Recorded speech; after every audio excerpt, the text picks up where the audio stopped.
안녕하세요. 사연에 빠지다의 DJ 민영입니다.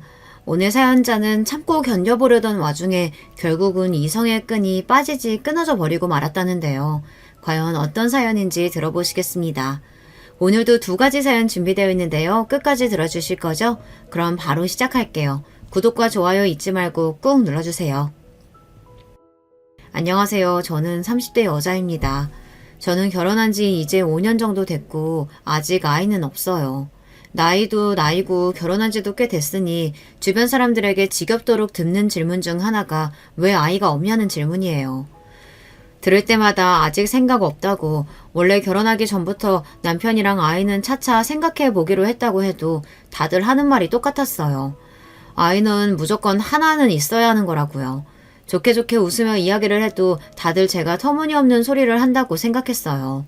심지어 한 번은 쉬는 날 남편이랑 둘이 마트에 장을 보러 갔는데 돈가스 시식하시는 아주머니랑 아주 잠깐 이야기하는데 저희 부부가 아이 없다는 이야기를 들으시고는 갑자기 제 등까지 때리시면서 왜 애를 안 낳냐고 훈수를 뒀다니까요.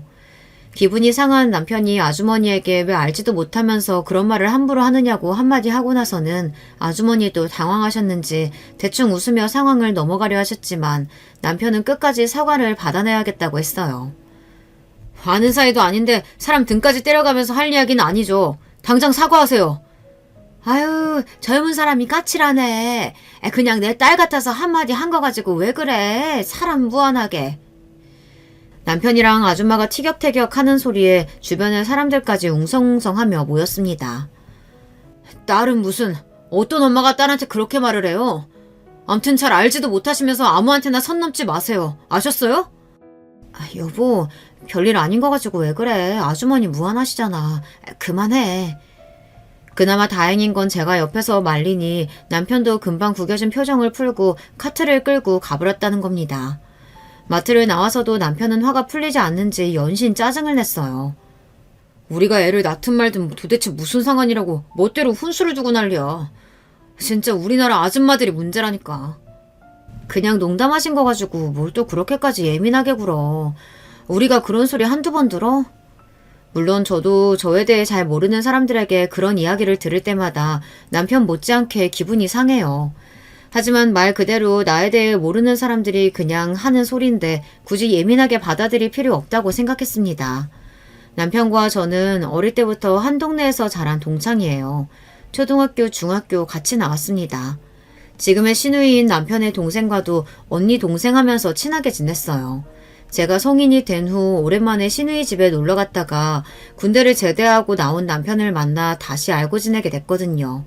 몇 년 가깝게 지내다가 자연스레 연애하고 결혼했습니다.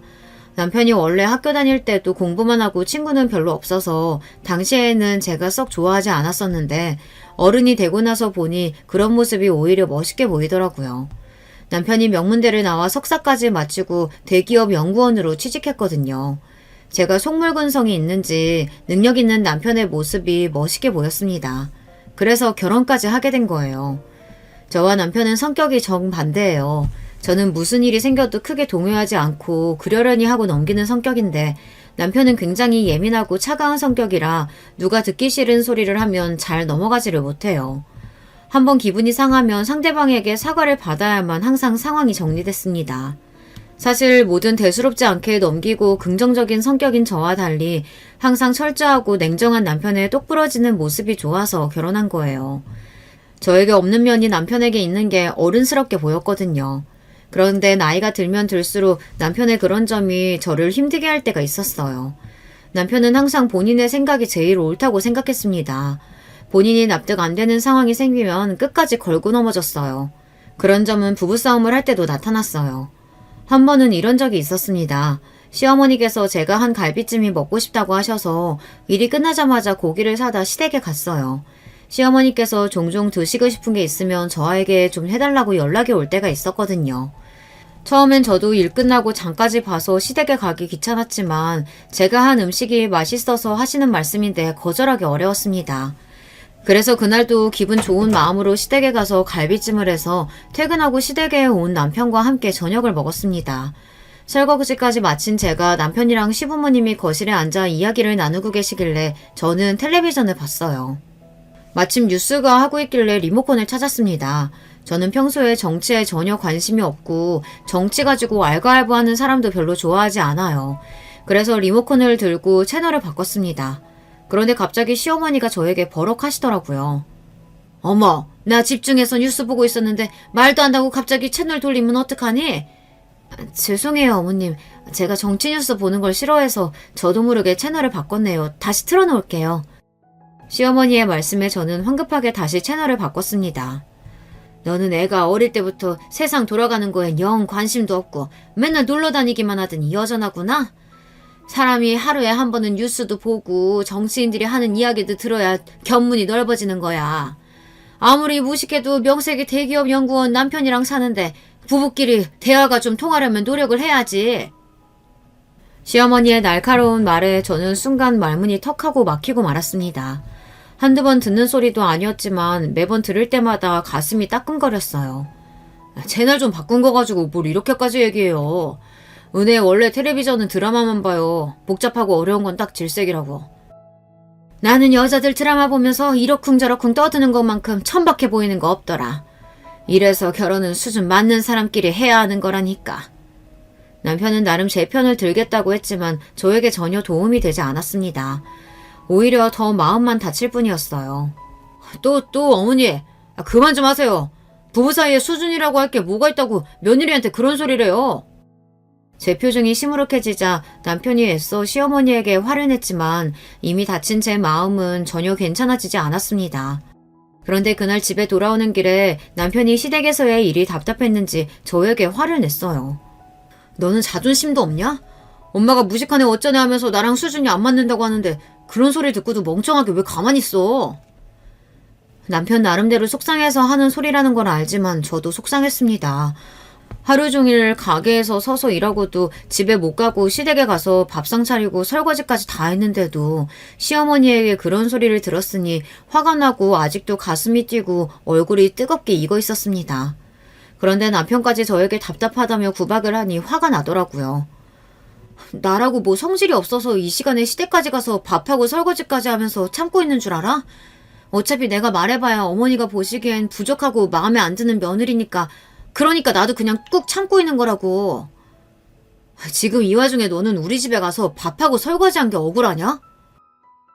남편은 또 이상한 방향으로 불똥이 튀었습니다. 남편의 행동에 저도 화가 나고 답답해서 한마디 더 했어요. 그럼 요즘 세상에 어떤 며느리가 퇴근하고 시댁 가서 밥을 차려. 당신도 그래. 내가 힘들게 장보고 상까지 차렸으면 양심적으로 설거지라도 해야지 어떻게 가만히 있어? 그렇게 하기 싫었으면 하지 말지. 왜 자기 마음대로 다 하고 나서 괜히 가만히 있는 사람한테 생색이야. 당신이 가만히 있었어? 지금도 나한테 뭐라고 하고 있잖아.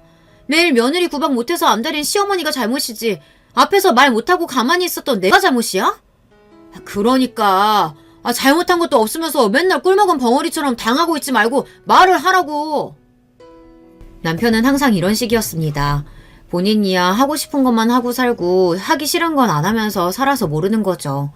제가 시댁에서 할 말 다 하고 하기 싫은 건 안 하고 살 수 없는 사람이라는 걸 전혀 모르고 있었습니다.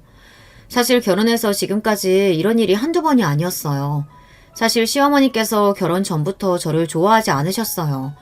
어릴 적 동네에서 그냥 알고 지낼 때야 저에게 아무 관심도 없으셨으니까 몰랐지만 알고 보니 제가 시누이랑 어울려 다닐 때부터 저에 대해 썩 좋지 않으셨나 보더라고요.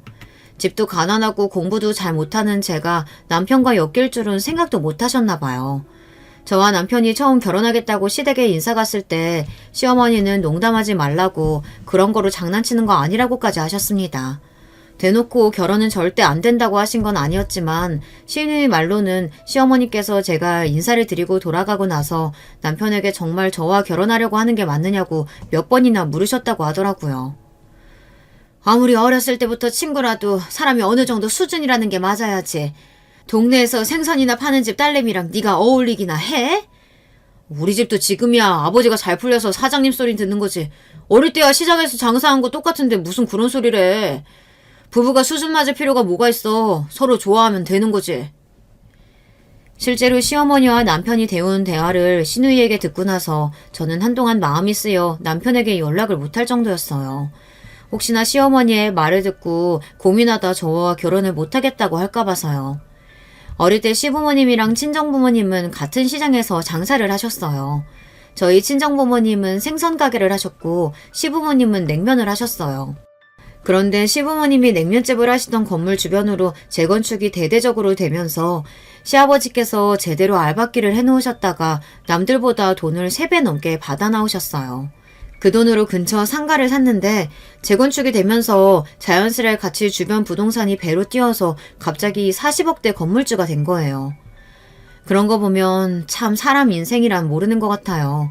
어릴 때만 해도 같은 시장 골목에서 매일 뛰놀며 부모님끼리도 친하고 했었는데 재건축 이후로 저희 친정은 생선 장사에서 건어물 장사로 바뀌기만 했을 뿐 여전히 시장에서 장사하시고 시부모님은 건물주가 됐으니까요. 아무리 상황이 변했다고 해도 시어머니가 좀 얄미운 게 대놓고 저희 집안을 무시했어요. 제가 이제는 건어물 장사를 하신다고 몇 번을 이야기했는데도 시어머니는 자꾸만 저를 부를 때마다 생선집 딸내미라고 말했습니다.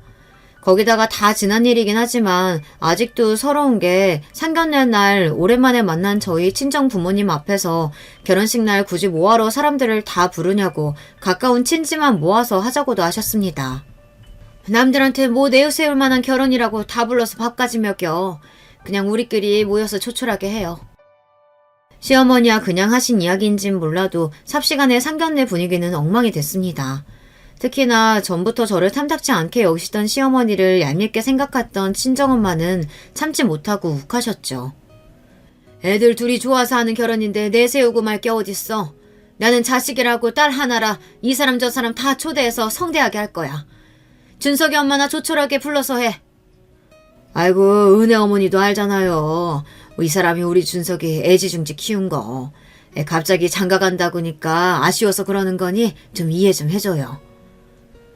그래 우리가 뭐 남인가? 어릴 때부터 한 동네 살면서 식구처럼 지내다가 이제 진짜 한 식구 되는 건데 서로 이해할 건 이해해야지. 싸늘한 상견례 분위기에 시아버지와 친정아버지가 나서서 분위기를 풀어보려고 했지만 이미 감정이 상할 대로 상한 친정엄마는 마음을 풀려고 하지 않았습니다. 세상에 자식 안기한 사람이 어딨어. 난 아무리 봐도 우리 은혜가 훨씬 더 아깝구만. 아이고 제대로 된 직장도 못 구해서 부모 따라 냄새나는 생선 파는 게 뭐가 잘 큰 거라고. 아깝기는 아깝대. 우리 아들 같은 신랑 잡았으면 땡 잡은 거지. 친정엄마도 엄마였지만 시어머니도 시어머니였죠. 한마디도 그냥 넘어가지 않고 서로 끝까지 꼬투리를 잡았습니다. 우리 가게 건어물 장사로 바꾼 지가 언젠데 아직도 냄새나는 생선이래. 결국은 폭발한 엄마가 자리에서 벌떡 일어나면서까지 소리를 질렀습니다. 그러자 시어머니도 마찬가지로 자리에서 벌떡 일어나 삿대질을 했어요. 건어물이랑 생선이랑 다를 게 뭐래? 냄새나고 구질구질한 건 똑같지. 여보, 사돈 되실 분들한테 뭐하는 짓이야. 그만해. 그래, 너 나랑 한번 해보자는 거지? 애들 결혼이고 뭐고 오늘 너 죽고 나 죽자. 너 이리 나와. 아무리 그래도 상견례 자리인데 이러다간 정말 큰일 날 것 같아 저와 아버지는 어머니를 따라 일어나 양쪽에서 어머니를 잡았습니다.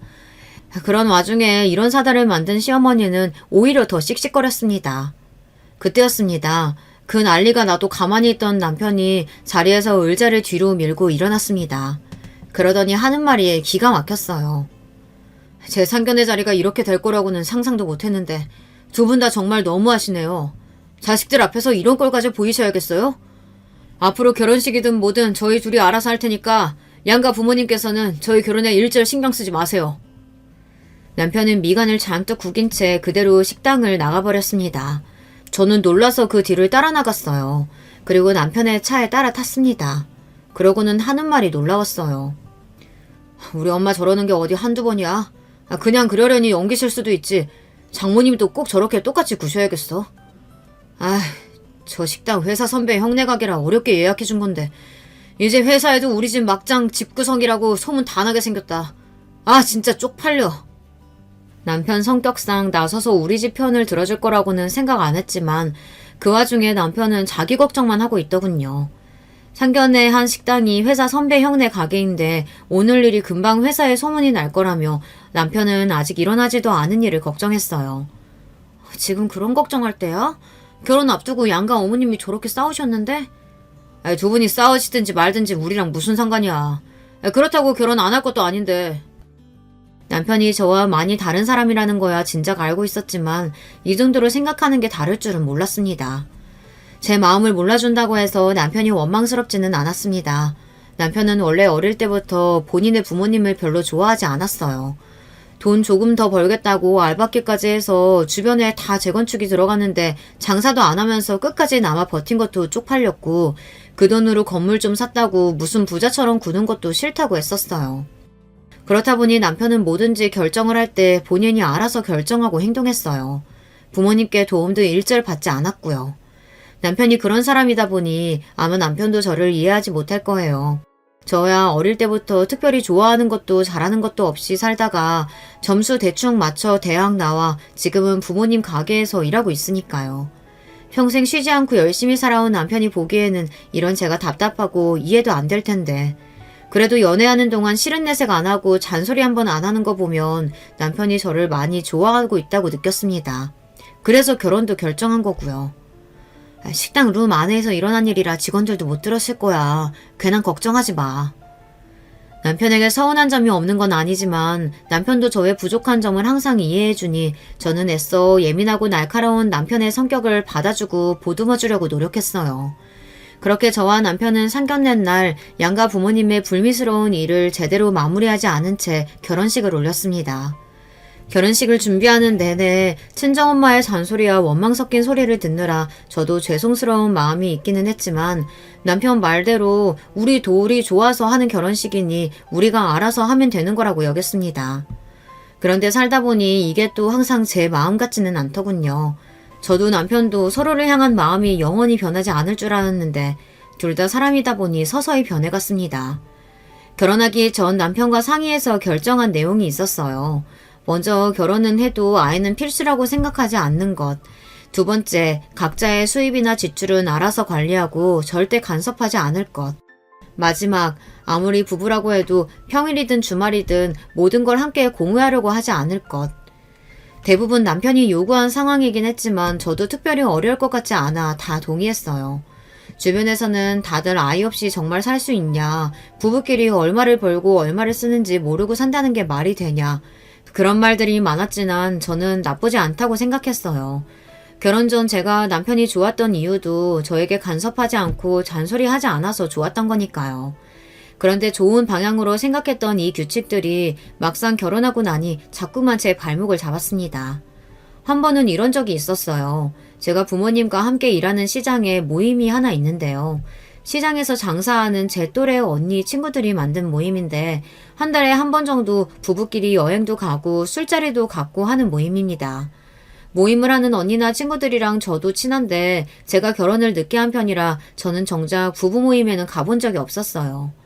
그래서 결혼하게 되면 저도 그 모임에 갈 수 있을 테니 은근 기대하고 있었습니다. 그래서 제가 결혼하고 첫 달 모임에 남편에게 함께 갈 수 있는지 물어봤습니다. 처음 참석하는 거라 모임 사람들이 일정을 우리 부부에게 맞춰주기로 했다고요. 그런데 제 말에 남편이 불편한 티를 확 냈어요. 당신 결혼 전 약속했던 마지막 규칙 까먹었어? 아무리 부부라도 서로의 일정이나 계획 공유하려고 하지 말자고 했잖아. 그래서 미리 말하는 거잖아. 당신 가능한 날 시간 맞춰서 가자고. 저는 남편의 말과 의도가 무슨 뜻인지 정확히 이해가 되지 않았습니다. 제가 생각한 마지막 규칙은 서로 피곤하고 쉬고 싶을 때 갑자기 영화를 보러 가자고 조른다거나 미리 말도 없이 친정이나 시댁에 가자고 한다거나 이런 걸 하지 말자는 정도로 생각했어요. 내가 당신 같이 일하는 사람들 모임에 뭐하러 가? 당신이나 갔다 와. 남편은 아예 모임에 갈 생각이 없다는 말이었어요. 부부 동반 모임인데 나만 어떻게 혼자 가? 결혼 전부터 내가 말했잖아. 나랑 친한 언니랑 친구들이라고. 나도 결혼하면 꼭 가고 싶다고. 저는 너무 황당하고 억울해서 목소리까지 커졌습니다. 아무리 가기 싫어도 그렇지 어떻게 생각도 안 해보고 곧바로 안 간다고 할 수 있는지 모르겠더라고요. 내가 언제 내 친구들 모임이나 직장 사람들 모임에 당신더러 같이 가자고 한 적 있어? 나는 당신 불편할까봐 미리 배려하는 거야. 당신도 나를 위해서 좀 배려해줬으면 좋겠어. 남편을 보고 있으면 항상 말은 그럴듯하게 하는 것 같았지만 결론적으로 보면 항상 본인이 하고 싶은 대로였습니다. 제가 원하거나 제 생각은 별로 중요하지 않은 것 같았어요. 나는 당신 친구들 모임이나 직장 사람들 하는 모임에 가도 상관없어. 하나도 안 불편해. 부부싸움이라는 게 서로 말이 안 통하다 보니 결국은 목소리가 커지더군요. 다툴 때 감정만 앞세우고 소리 지르는 걸 제일 싫어하는 남편에게 그 모습을 보이고 말았습니다. 이래서 딸은 친정엄마랑 닮는다는 말이 있는 건가? 너 지금 장모님이랑 말투며 표정이며 똑같아. 남편은 좋게 말해서 이성적인 거지 가만 보면 사람이 참 싸가지가 없습니다. 융통성도 없고요. 하다하다 친정엄마까지 들먹이며 사람을 바보로 만들더군요. 남편에 대해 모르는 게 없다고 자부하는 저지만 남편이 저럴 때마다 속이 골타골타 터질 것 같아요. 남편과 살아보니 사람이 능력만 있다고 다가 아니더군요. 공부만 하고 주변에 친구가 없어서 그런지 사람이 참 융통성이 없었어요. 시댁에서야 시부모님 두 분 다 남편의 말이라면 다 옳다고 떠받들어주지만 저희 친정은 그렇지가 않았어요. 결혼 전부터 양가 어머님 사이가 좋지 않았기에 결혼하고 나서도 친정엄마나 시댁이나 남편에 대한 마음이 썩 좋지 않았습니다. 그래도 딸이랑 사는 사위이다 보니 저희 시어머니처럼 대놓고 남편을 무시하거나 뭐라고 하지는 않으셨지만 남편이 눈에 거슬리는 행동을 하면 참지 않으셨죠. 어느 날이었어요. 결혼하고 몇 년 됐을 때였는데 명절이라 남편이랑 친정에 갔습니다. 어느 명절과 마찬가지로 시댁에서 받은 스트레스로 제 컨디션이 좋지 않았습니다. 매번 그랬겠지만 제가 좋아서 한 결혼이니 친정 부모님 앞에서 티를 내고 싶지 않아 애써 기분 좋은 척 했어요. 그런데 제가 아무리 연기를 해도 부모님은 제 낯빛만 봐도 모든 걸 다 알고 계셨어요. 안 그런 척 하려고 했는데도 엄마는 자꾸만 어디가 아픈 거냐, 무슨 일이 있는 거냐 물으셨습니다. 저는 괜찮다고 별일 아니라고 했어요. 그러다 눈치 없는 친정아버지께서 갑자기 뜬금없는 소리를 하셨어요. 혹시 우리 딸이 임신한 거 아니야? 살도 좀 빠지고 눈도 퀭한 게 영 컨디션이 안 좋아 보이는데. 저와 남편이 아이 생각은 없다고 결혼 전부터 미리 말씀을 드려서 시부모님은 저희 앞에서 손주 이야기는 일절 안 하세요. 시부모님도 마음속으로야 당연히 손주를 원하시겠지만 평소 남편 성격을 잘 알다 보니 굳이 입 밖으로 꺼내지 않으시는 거죠. 하지만 친정부모님은 손주에 대해 아직도 포기를 못하셨어요. 저희가 때가 되면 애를 가질 거라고 기대했죠. 그런 친정부모님 마음을 이해 못하는 건 아니에요. 시댁이야 저희가 아니어도 시누이 부부가 있지만 저희 친정에는 저 말고 다른 자식이 없거든요. 그렇다 보니 손주를 원하시는 게 당연했어요. 저는 그런 부모님의 마음을 알다 보니 아버지께서 그렇게 말씀하셔도 그냥 웃어넘겼습니다. 임신은 무슨, 그냥 좀 피곤해서 그래요. 오늘 푹 자고 나면 괜찮을 거야. 저는 애써 좋게 넘기려고 하는데도 그럴 때마다 남편은 굳이 정색하고 꼭 똑같은 말을 또 하고 했어요. 장인어른, 저번에도 말씀드렸다시피 저랑 은혜는 아직 아이 생각이 없어요. 그러니까 행여 농담으로라도 그렇게 말씀 안 하셨으면 좋겠습니다. 사람이 융통성이 없어도 저렇게 없을 수가 있을까요? 그냥 좋게 넘어가자는 말을 남편은 전혀 모르는 사람이었어요. 그런 남편의 성격을 가만히 봐주지 못하는 건 친정엄마도 마찬가지였습니다. 자네야말로 답답한 소리 좀 그만하게. 우리 은혜가 어릴 때부터 아기든 동물이든 얼마나 좋아했는데 이게 다 자네가 애 생각 없어서 우리 은혜한테 강요하는 거잖아. 엄마 아니야. 우리 둘 다 애는 무조건 안 낳겠다는 게 아니라 지금은 아직 애 낳을 생각이 없다는 거지. 지금은 일이 더 중요할 때니까. 역시나 항상 수습하는 건 저의 몫이었습니다. 친정어머니의 말에도 남편은 불만이 가득한 얼굴로 입을 꾹 다물고 있었어요. 아이고, 맨날 건물주라고 돈 자랑질 해대면서 뭘 얼마나 벌어서 쌓아두려고 애까지 미루고 일을 한대? 남편은 남편이지만 친정어머니도 어머니입니다. 안 그래도 시댁에서 이래저래 고생하고 온 딸 마음 편하게 쉬지도 못하게 하셨어요. 그때였습니다. 제가 한마디 더 하려던 찰나 남편이 참지 못하고 또 나섰어요. 장인 장모님 세대나 결혼하면 아이가 의무였지 저희 세대는 전혀 그렇지가 않아요. 세상에 할 일이 얼마나 많은데 저는 자식한테 평생 발목 잡혀가며 살고 싶지 않습니다. 순간 집안에 정적이 흘렀습니다. 웬만해서 모든 말을 다 받아치는 친정어머니마저 말문이 막혔는지 어안이 벙벙하다는 눈빛으로 혀만 끌끌 찼어요. 명절이라고 오랜만에 친정에 간 거였는데 역시나 또 남편 때문에 분위기가 흐려져 대충 저녁만 먹고 집에 왔습니다. 그날도 집에 돌아와 저는 남편이랑 티격태격 했습니다. 남편을 도무지 이해하려고 해봐도 이해가 되지 않아서요. 나도 시댁에 가서 별의 말만 다 들어도 웬만하면 다 참고 오잖아. 내가 백날 이야기한다고 해서 어른들 생각 안 바뀌니까. 근데 당신은 우리 집에 갈 때마다 부모님 하시는 말씀에 꼭 그렇게 토를 달아야 직성이 풀려? 그냥 좀 웃으면서 넘길 수 없어? 진심으로 궁금해서 남편에게 물었습니다. 남편과 살면 살수록 느끼는 건데 남편은 냉정하고 이성적이라기보단 사회성이 좀 부족해 보여요. 아니면 자기 자신 말고 다른 사람의 생각이나 마음 같은 건 전혀 신경 쓰지 않는 것 같았습니다. 시어머니는 제 자존감을 뭉개가며 할 말 못할 말 구분 안 하고 하세요. 그래도 저는 참습니다. 반면에 저희 친정부모님이 하시는 정도는 보통 부모라면 다들 하시는 이야기예요.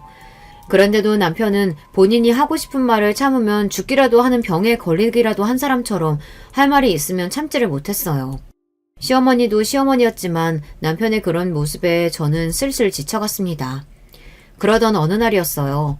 시댁이든 친정이든 힘든 일이 있더라도 삶은 또 살아야 하니 애써 지난 일은 잊고 열심히 살았습니다. 저는 시장에서 일하다 보니 새벽 5시에 일어나서 출근해요. 남편도 워낙 부지런한 사람이라 제가 일어날 때 같이 일어납니다. 대신 남편은 헬스장에 운동하러 가요. 본인 몸이나 건강을 굉장히 챙기거든요. 운동 가기 전에 제가 만들어준 샐러드와 과일 주스를 가지고 나갑니다. 물론 자기 건강 챙기고 몸 챙기는 거 좋습니다. 그런데도 그것마저도 저를 피곤하게 하니 힘들었어요. 혹시나 제가 장을 못 봐서 샐러드나 주스가 부실하면 그렇게 인상을 쓰고 구박했습니다. 내가 아침상을 거하게 차려달라는 것도 아니고 고작 샐러드랑 과일 몇 개 갈아주는 건데 그것도 귀찮아서 점점 부실해지는 거야? 고작이라니. 나도 출근 준비하면서 매일 야채 사서 씻고 다듬는 게 얼마나 힘든 일인데. 오늘 퇴근하고 오면서 재료 사올 테니까 오늘은 그냥 좀 먹어. 남편이 그런 소리를 할 때마다 저는 서운하다 못해 서럽습니다. 사실 제가 말을 안 해서 그렇지 저도 새벽에 나가서 저녁에 들어오는데도 집안일은 전부 다 제가 해요. 항상 뭐든 공평하게 철두철미한 사람이 집안 돌아가는 일에는 전혀 관심이 없습니다. 결혼 초기에는 할 줄 몰라서 그런가 보다 싶어 한두 번 제가 가르쳐줬어요. 밥이나 설거지는 몰라도 청소, 빨래하는 정도는 할 수 있겠지 싶어 가르쳤습니다. 그런데 몇 번을 가르쳐줘도 먼저 하려고 하지를 않았어요. 심지어 본인은 손 하나 까딱 안 하면서 잔소리는 또 어지간히 해댑니다. 한 번은 쉬는 날이라 좀 늦게까지 잠을 자고 있는데도 남편은 무슨 급한 일이라도 있는 것처럼 다급하게 깨우더라고요. 저는 피곤해서 잘 떠지지도 않는 눈을 간신히 떴어요. 그러자 남편이 웬 티셔츠를 들고 제 앞에 들이밀더군요. 나 오늘 회사 체육대회라 이 티셔츠 입고 간다고 했잖아. 안 데려놨어? 저는 순간 꿈을 꾸는 줄 알았습니다. 평소에 잘 입지도 않는 면 티셔츠를 들이밀면서 안 달아놨냐고 하는데 기가 막혀서요. 오늘 체육대회라며 누가 셔츠도 아니고 면 티셔츠를 다려서 입어. 저는 살다 처음 들었습니다. 면 티셔츠를 다리 위로 다려서 입는다는 소리를요. 암튼 남편은 뭐든지 유난이었어요. 아무리 회사 체육대회라도 회사 사람들이랑 하는 건데 평소처럼 깔끔하게 입고 가야지. 다 구겨진 티셔츠나 입고 가야겠어. 저도 전날 너무 일이 많아 피곤해서 그런지 남편의 말 하나하나가 다 거슬렸습니다. 저는 순간 욱해서 이불을 차고 침대에서 벌떡 일어났어요. 당신이 체육대회에 깔끔하게 입고 가고 싶었으면 진작에 다려놨으면 됐잖아. 그걸 왜 내가 다려? 내가 다림질을 어떻게 해. 결혼 전에는 엄마가 항상 내 속옷까지 다려줬었는데. 짐심 남편의 태도가 너무 짜증나서 울분이 단전에서부터 끌어올랐어요. 내가 당신 엄마야? 당신 엄마가 해주던 일을 왜 나한테 이야기해? 그까지 티셔츠가 그렇게 중요하면 지금이라도 엄마한테 가서 다려달라고 하든지. 평소와 달리 더 흥분한 저의 모습에 남편도 더는 할 말이 없었는지 들고 있던 티셔츠를 획 가지고 나가버렸어요. 저도 참을 만큼 참았습니다. 부부라는 게, 가족이라는 게 모든 일방적인 희생만 있으면 안 되는 것 아닌가요? 남편은 결혼 전과 똑같이 사는 것 같은데 제 삶만 달라졌습니다. 지금까지 살면서 누구한테 미움 한 번 받은 적 없이 귀하게 살았었는데 남편과 결혼하고 나서는 시어머니에게 말도 안 되는 구박을 당하는 것도 모자라 집에서 매일 식모 노릇을 하는 것 같았어요. 남편은 제가 필요한 부분이나 요구사항은 들어주지도 않으면서 본인이 원하는 것과 본인이 원하는 요구사항은 언제든 제가 다 들어주는 게 당연하다고 여겼어요. 그런데 얼마 뒤 믿기지 않는 일이 벌어졌습니다. 그날 남편이 몸이 좋지 않아 출근하지 않고 집에서 재택근무를 하고 있었어요. 평소 잘 아픈 사람이 아닌데 몸이 안 좋다고 하길래 저도 걱정돼서 가게에 나갔다가 일찍 집에 돌아왔습니다. 집에 돌아왔더니 남편이 씻고 있는지 욕실에서 물소리가 나고 방에 컴퓨터가 켜져 있더라고요. 저는 죽이라도 좀 끓여줄까 싶어 주방으로 가려던 참이었습니다. 그런데 남편의 컴퓨터 화면에 카톡창이 연신 반짝이더군요. 저는 호기심에 슬쩍 남편 컴퓨터를 확인했습니다. 남편이 대화하던 상대는 유대리라는 직원이었어요. 그런데 대화 내용이 일 이야기는 아닌 것 같더라고요. 자세히 보니 사적인 이야기를 하고 있었어요. 더군다나 그 사적인 이야기가 바로 제 이야기인 것 같더라고요. 우리가 애가 있어 뭐가 있어. 그까짓 청소 빨래 정도는 본인이 할 수도 있는 거지. 꼭 불공평하다면서 꾸역꾸역 잘하지도 못하는 나한테 시킨다니까. 내가 이래서 애를 안 낳는다는 거야. 애 낳아봐. 이거 해라 저거 해라. 얼마나 잔소리하겠어. 에이, 부모님 반대까지 무릅쓰고 결혼할 만큼 좋아했다면서 이제 와서 왜 넘살이세요? 그거야 애가 순진하고 물러쳐져서 내 말이라면 죽는 신용이라도 할래니까 그래서 그런 거지. 근데 마누라도 나이 드는지 점점 드세져. 깡패 장모님이랑 완전 똑같다니까. 에휴, 과장님 드센 여자 안 좋아하시는데 큰일 났네요. 저는 순간 제 두 눈을 의심했습니다. 이게 정말 남편이 회사 후배와 주고받은 말이 맞나 싶어서요. 저는 너무 놀라고 화가 나서 죽이고 뭐고 그대로 집을 나와버렸어요. 저런 인간 뭐가 이쁘다고 죽을 끓여주겠어요. 마음 같아서는 아파서 죽든지 말든지 상관하고 싶지 않더라고요. 그날 이후로는 남편을 보는 게 불편했습니다. 그나마 있던 정마저 다 떨어진 건지 정말 눈도 마주치고 싶지가 않았어요. 그런데 마음이 불편한 건 저뿐만이 아닌 것 같더군요. 남편도 뭔가 전과 달라졌어요. 워낙 합리적인 걸 중요하게 생각하는 사람이라 원래 야근이나 회식도 잘 안 했어요. 항상 집에 와서 본인이 좋아하는 야구나 보고 책 보기 바쁜 사람이었거든요. 그런데 최근에 자꾸만 회사 일이 바쁘다면서 야근도 많아지고 회사 동료들과 저녁을 먹는 일도 잦아졌습니다. 남편이 밉고 꼴보기 싫어도 이건 다른 문제였어요. 자꾸만 남편에게서 마음에 걸리는 것들이 생기기 시작했습니다. 원래 야근하는 것도 싫어하고 회사 사람들이랑 밖에서 만나는 것도 싫어하는 사람이 요즘은 웬일이래? 나도 이제 과장인데 팀원들이랑 잘 지내고 후배들도 좀 챙겨야지. 같은 팀에 일하는 대리가 취미도 비슷하고 성격도 비슷해서 잘 맞아. 그 친구랑 앞으로 주말에 종종 야구도 보러 가기로 했으니까 그런 줄 알아. 얼마 전 제가 남편 컴퓨터에서 대화 내용을 보았던 유대리라는 사람을 말하는 것 같더라고요. 최근에 다른 회사에서 남편네 회사로 왔는데 종종 그 직원이랑 저녁도 먹고 야근도 하는 것 같았어요. 남편이 원래 누구 칭찬하는 사람이 아닌데 본인이랑 소울메이트처럼 비슷한 게 많은 친구라고 이야기하더라고요. 저는 그러려니 했습니다. 안 그래도 요즘 집에 둘이 붙어있으면 자꾸 싸우는데 남편도 취미가 있어서 밖에서 사람들도 만나고 즐겁게 보내다 오면 저에게도 더 낫겠다 생각했어요.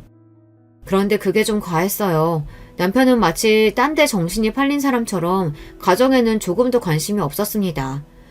전에도 집안일에 관심이 있거나 살가운 사람은 아니었지만 그래도 우리가 심적으로 부부라는 유대감도 있었고 주말이면 가끔 영화도 보러 가고 데이트도 하면서 지냈었는데 최근 몇 개월 동안은 전혀 그런 교감이 없었습니다. 남편은 항상 바빴고 저 혼자 집에 남겨지는 일이 많아졌어요. 점점 이런 생활이 자연스러워지니 저도 우울해지더군요. 그리고 오만 가지 생각이 다 들었어요. 어쩌면 이게 바로 주변 사람들이 말하던 자식이 없어서 생기는 부부간의 문제인가 싶기도 하더라고요. 한번 그렇게 생각이 들고 나니 저는 자꾸만 아이를 낳고 싶다는 생각이 들었습니다. 그래서 은근슬쩍 남편에게 아이 이야기를 꺼냈어요. 여전히 아이 낳고 싶은 생각이 없냐고요. 그러자 남편은 기다렸다는 듯 전혀 없다고 대답했습니다. 저는 더 이야기해봐야 남편과 괜히 다투게 될 것 같아 말을 아꼈습니다. 그러고는 며칠 뒤 시댁에 일이 있어서 갔을 때 시부모님께 넌지시 이야기를 했어요. 손주 보고 싶은 생각 없으시냐는 투로요. 제 말에 시아버지는 좋아하셨지만 시어머니는 반응이 달랐습니다. 너희 나이가 벌써 30대 후반인데 지금 나와서 애를 언제 키우니? 괜히 뒤늦게 고생하지 말고 그냥 각자 즐기면서 살아. 에이, 그래도 애는 하나 있으면 좋지 왜. 세아가 너는 아이 갖고 싶은데 준석이 이 자식이 안 낳겠대? 저는 이제 좀 생각이 나는데 준석 씨는 아직인 것 같아요. 저는 시부모님이라도 좀 제 편이 되어주셨으면 해서 이야기했습니다. 역시나 시아버지는 제 말을 긍정적으로 생각하셨어요. 그런데 시어머니는 제 말이 끝나기 무섭게 미간을 구기셨습니다. 얼씨구, 왜? 혹시 너희 부부 사이에 무슨 일 생겼니? 그래서 뜬금없이 애라도 가지겠다고 그러는 거야? 시어머니는 생각지도 못한 소리를 하셨어요. 제 속을 다 꿰뚫어 보기라도 하시는 것처럼 저와 남편 사이를 물으셨습니다. 저는 애써 아니라고 더 늦기 전에 낳고 싶은 것 뿐이라고 했습니다. 제 말에도 시어머니는 못 믿겠다는 듯 의미심장한 눈빛으로 연신 저를 쳐다봤어요. 저는 괜한 말을 했다 싶었습니다. 그로부터 얼마 뒤 시아버지의 칠순잔치 날이 됐어요. 그 자리에서 믿기지 않는 충격적인 일이 있었습니다. 저는 미리 준비한 한복까지 입고 잔치에 온 손님들에게 인사하려고 연회장 입구에 서 있었는데 시어머니께서 저를 본 척도 안 하시더니 친정 부모님을 연회장에 못 들어가게 막았다는 겁니다. 어머, 어디서 썩은 생선 냄새가 나나 했더니만 여기서 나는 냄새였네. 여기가 어디라고 왔어요? 당장 나가요. 이 옆에 나가 미쳤나. 바깥 사돈 칠순이라길래 가게 문 닫고 왔더니만 지금 뭐 하는 거야? 사돈은 무슨 사돈? 우리가 왜 사돈이야? 저는 말도 안 되는 이 상황에 너무 기가 차서 말도 나오지 않았습니다. 들으시는 분들도 기가 막히시죠? 이게 다 어떻게 된 일이냐면요. 얼마 전 남편이 저에게 이혼하자고 하기는 했습니다. 뜬금없이 술에 잔뜩 취해서 들어와서는 저를 깨우더니 한다는 말이 이혼해달라고 하더군요. 남편에게 여자가 생겼대요. 남편이 바람을 피웠다는 말도 기가 막혀 죽겠는데 글쎄 이 인간이 그 상간녀를 사랑한답니다. 내가 살면서 이렇게까지 사랑하는 여자 만날 거라고는 생각도 못 해봤어. 그러니까 제발 좀 이혼해줘. 내 남은 인생은 그 여자랑 살고 싶어. 저는 남편 하는 짓에 웃음만 나왔습니다. 너무 가소로워서요. 아주 혼자 드라마를 찍고 있네. 이혼하더라도 내가 원할 때 할 거니까 그런 줄 알고 입 닥치고 잠이나 자.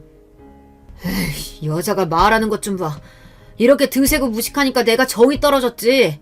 당신 내 성격 알지? 나는 한 번 정 떨어진 사람이랑은 하루도 못 사니까 당장 헤어져. 그날부터 남편은 저만 보면 이혼해달라고 사정사정을 했어요. 하지만 저는 들은 척도 안 했습니다. 사실 남편이 시아버지 칠순잔치 때도 오지 말라고 했지만 저는 들은 척도 안 했어요. 지난 5년간 제가 이 집 며느리이자 남편의 아내로 살았는데 제가 못 올 이유가 없다고 생각했거든요. 그때였습니다. 믿기지 않는 일이 벌어졌어요.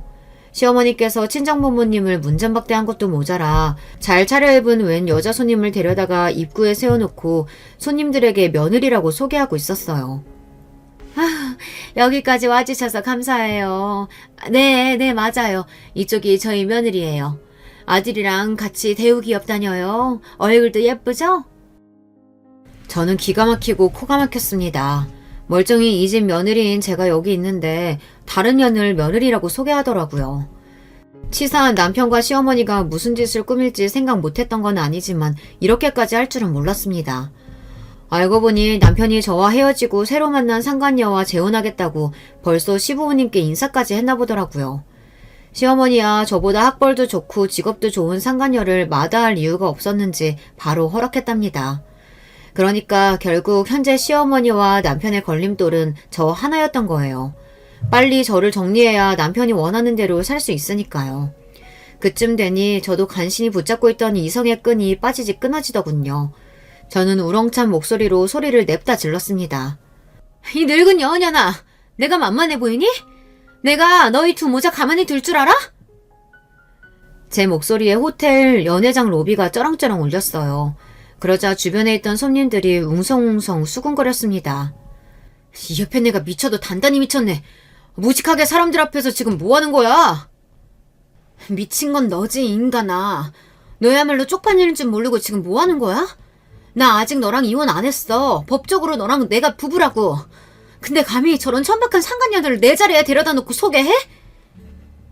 얼씨구, 얘, 말은 똑바로 해야지. 우리 유진이가 어디를 봐서 천박하니?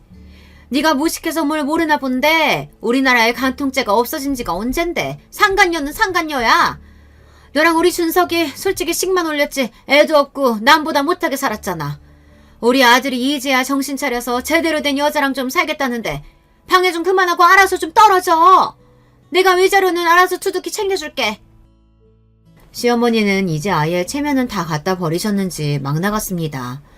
저한테는 매일 생선집 딸내미라고 부르더니만 이제 만난 지 얼마 되지도 않은 상간년원을 우리 유진이라고 불렀어요. 저는 시아버지 칠순잔치나 다 끝나고 터뜨릴까 했는데 더는 참을 수가 없었습니다. 아, 네. 우리 어머님 상간녀가 굉장히 마음에 드시나 본데 어디 이 사실을 알고도 그 입에서 우리 유진이 소리가 나오는지 좀 볼까요? 저는 가방에서 꺼낸 서류 봉투를 시어머니의 가슴에 던져줬습니다. 제 행동에 남편은 놀라 저에게 다가와 지금 뭐 하는 거냐고 눈을 동그랗게 떴어요. 뭐긴 뭐야. 멍청한 네가 사랑했던 그 여자의 실체지. 내가 우리 유진이에 대해 모르는 게 뭐가 있다고 실체는 실체야. 괜한 짓 하지 말고 그만 돌아가. 정색한 남편이 이제 그만하라며 저를 연회장에서 쫓아내려고 했습니다. 그때였어요. 제가 건넨 서류를 확인한 시어머니가 깍 소리를 질렀어요. 이게 다 뭐야? 너 이유진, 너 이게 사실이야? 애가 셋이나 있다는 게 사실이냐고! 시어머니의 소스라치는 목소리에 순간 그 자리에 있던 사람들 모두가 놀라 쑥덕거렸습니다. 그랬습니다. 저는 진작 남편과 상간녀의 외도 사실을 알고 상간녀의 뒷조사를 좀 했습니다.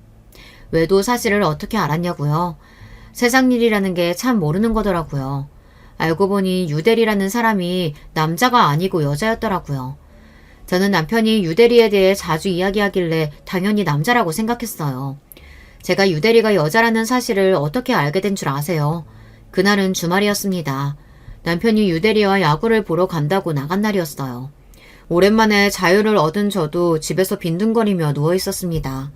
그런데 채널을 돌리다가 우연히 남편이 보러 갔다던 야구 중계를 보게 됐어요. 저야 야구의 야자도 잘 모르지만 남편이 응원하는 팀이 잘 못한다는 건 익히 들어 알고 있었어요. 그런데 웬일로 이기고 있더라고요. 오랜만에 야구장 간 건데 해태팀이 이기고 있어서 좋아하고 있겠네. 어머, 저게 뭐야? 저 사람 지금 저기서 뭐하고 있는 거야? 본인이 응원하는 야구팀이 맨날 진다고 징징거리더니만 때마침 남편이 직관하러 간 날 이기고 있으니 남편이 좋아하고 있겠구나 싶었어요. 잠깐 야구를 보다가 채널을 바꾸려던 그때 충격적인 장면을 제 두 눈으로 보고야 말았습니다. 운명처럼 한 선수가 홈런을 쳐서 공이 객석으로 날아가던 그 순간 야구장 카메라가 객석에 있던 남편을 잡았는데 남편 옆에 처음 보는 여자가 떡하니 앉아있더라고요. 심지어 둘이 좋아서 손을 꼭 잡은 모습이 그대로 텔레비전 화면에 잡혔어요. 아주 찰나였지만 저는 똑똑히 봤습니다. 순간 저는 가슴이 철렁하고 떨어지는 줄 알았습니다. 분명 회사 유대리랑 야구 보러 간다던 남자가 웬 낯선 여자와 함께 야구장에 있었어요. 그날 밤 팀의 승리가 너무 좋아서 유대리와 맥주까지 마시고 왔다는 남편은 샤워하고 나오자마자 잠들었습니다. 저는 곧바로 남편의 핸드폰을 들고 거실로 나와 남편의 핸드폰을 뒤졌습니다. 통화 기록은 말 그대로 유대리밖에 없었어요. 저는 찜찜한 마음에 카톡에 들어가 유대리의 프로필 사진을 확인했습니다. 유대리의 프로필 사진은 마침 오늘 야구장에서 찍은 본인의 사진이었어요. 저는 왜 생각하지도 못했을까요? 유대리가 여자일 거라고요. 유대리는 여자였습니다. 저는 그날 밤 너무 혼란스러워서 잠도 제대로 자지 못했어요. 어디까지가 진실이고 무엇이 거짓인지 구분이 되지 않아서요. 바로 그날부터 저는 남편과 상간녀의 뒤를 밟았습니다. 둘이 아주 불이 붙었는지 주변 눈치도 안 보고 바람 피우는 증거가 수두룩하더군요. 일주일에 두세 번씩 모텔에 가는 사진과 둘이 주고받은 메신저 사진, 그리고 남편의 비밀 SNS 계정까지 다 찾아냈습니다. 남편과 그 상간녀 연애 뒷조사를 하던 중 저는 놀라운 사실을 알게 됐습니다. 제가 운이 좋은 건지 나쁜 건지 인연이 보통 년이 아니더라고요. 남편네 회사에 오기 전 다녔던 회사에서도 스캔들이 생겨서 회사를 그만둔 거였어요. 알고 보니 인연이 상습적인 가정 파괴범이더라고요. 항상 유부남들에게 접근해 이혼하게 하고 남자 재산을 가로챘어요. 더군다나 애가 셋이나 있더라고요. 정식으로 결혼은 한 번도 안 했는데 낳은 애만 셋이에요. 애 셋이 다 생물학적인 아버지가 다르더라고요. 가관도 이런 가관이 없었습니다. 저는 절로 웃음이 나왔어요. 공부만 할 줄 알았지 세상 물정이라고는 모르더니만 남편이 당해도 제대로 당했어요. 저는 상간녀의 진짜 모습을 알고 난 뒤 며칠 동안 너무 속이 시원하고 고소해서 남편을 볼 때마다 안쓰럽다는 생각마저 들었습니다. 그런데 이 멍청한 인간이 술을 먹고 들어와서 저에게 이혼해달라며 사정을 하더라고요. 웃겨 죽는 줄 알았습니다. 제가 못 알아듣는 척 하는데도 자꾸만 사랑하는 여자가 생겼다고 하길래 괘씸해서 이 사실을 언제 알릴까 엿보고 있었어요. 그날이 바로 오늘 시아버지의 칠순날이었죠. 아이고, 이게 무슨 일이야. 이 멍청한 자식, 만나는 여자마자 도대체 왜 다 이 모양이야? 그럴 리가 없어. 유진아, 그치? 이거 다 거짓말이지? 시어머니는 사람들이 다 있는 호텔 로비에 벌러덩 누워버리고 남편은 상간녀 년에 바지가랭이를 잡았습니다. 상간녀는 이 상황에 쪽팔린지 남편을 밀쳐내고 호텔을 빠져나갔어요. 막장이 따로 없었습니다. 그 일 이후 남편과 시어머니는 망신을 제대로 당했습니다. 남편은 회사도 그만뒀어요. 그러든지 말든지 저와는 상관없는 일이었습니다. 저는 남편과 이혼했어요. 당연한 일이었죠. 저나 남편이나 서로의 밑바닥까지 다 봤으니 조금 더 함께 있고 싶지 않았습니다. 자존심 강한 사람이니 이혼 후에 저에게 연락도 하지 않지만 전 신우이에게 듣기로는 남편이 많이 후회하고 있답니다. 인생을 잘못 산 것 같다고 다시 시작할 수만 있다면 저와 다시 시작하고 싶다고 한대요. 저는 그 말을 듣는 순간 온몸에 소름이 돋았어요. 남편이란 인간이 너무 싫어서요. 더는 연민조차 남아있지 않았습니다. 제 5년의 결혼 생활은 그렇게 막을 내렸습니다. 5년이라는 시간이 길다면 길고 짧다면 짧지만 저에게는 너무나 많은 걸 깨닫게 해줬어요. 이제 이혼역이긴 하지만 아직 앞날이 창창한 저에게 응원의 댓글 많이 남겨주세요. 끝까지 저의 이야기 들어주셔서 감사합니다. 여러분의 가정에는 행복한 일들만 항상 가득하시길 바랄게요. 안녕하세요. 저는 35이 된 주부입니다. 저는 의사 남편과 의사 시아버지가 있는 겉으로 보기엔 너무나 부러울 것 없는 결혼 생활을 하고 있었다고 모두들 부러워했던 여자입니다. 그런데 정작 저는 8년간의 결혼 생활이 정말 지옥과 같았습니다. 저의 이 기막힌 이야기 들어보실래요? 저는 어렸을 때 열이 심하게 나서 피부병이 올라와 아토피로 발전을 했었습니다. 그래서 저희 부모님은 저를 정말 살얼음판을 걷는 심정으로 키우셨다고 합니다.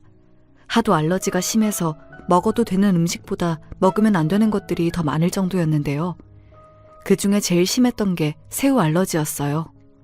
그래서 저희 집은 어머니가 새우를 한 번도 밥상에 올리지 않으셨습니다. 김치에도 새우젓을 절대 넣지 않으셨고요. 저한테는 새우 과자조차도 엄격하게 금지되어 있었습니다.